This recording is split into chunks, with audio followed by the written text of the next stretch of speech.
Hey friends! Welcome to another video. Update muli tayo how much the exchange rate here in Saudi Riyal to Philippine Peso as of December 21, 2023. Ilang araw na lang mga friends, ang Pasko na. So para sa mga kababayan natin na nais magpadala ng pera sa Pilipinas at nais malaman kung magkano ang ating update exchange rate, through STC to mga friends, and magkakaiba po ang palitan ng bawat bangko pero konti lang naman ang difference noon.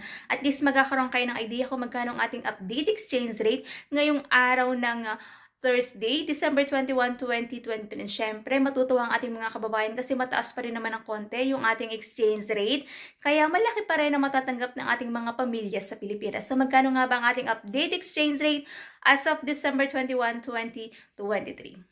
Update natin, 1 real equivalent ng 14.75 pesos. Yan po ang ating update exchange rate through STC para sa mga kababayan natin na nais magpadala ngayong araw na ito. Yan po ang ating update exchange rate as of December 21, 2023. And syempre, pag nagpapadala tayo ng pera sa Pilipinas, meron po tayong binabayaran na transfer fee at meron din po yung VAT. Ang lagi ko pa rin paalala para sa bawat isa sa atin, matuto tayong mag-ipon, magtipid at matutong mag-invest. Lagi nating isaisip mga friends ang pag-iipon kasi nga hindi habang buhay nasa ibang bansa tayo at hindi habang buhay ay nagtatrabaho tayo dito.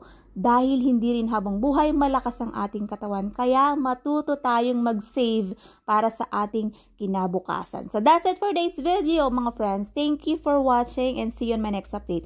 God bless everyone. Much love. Happy holidays everyone.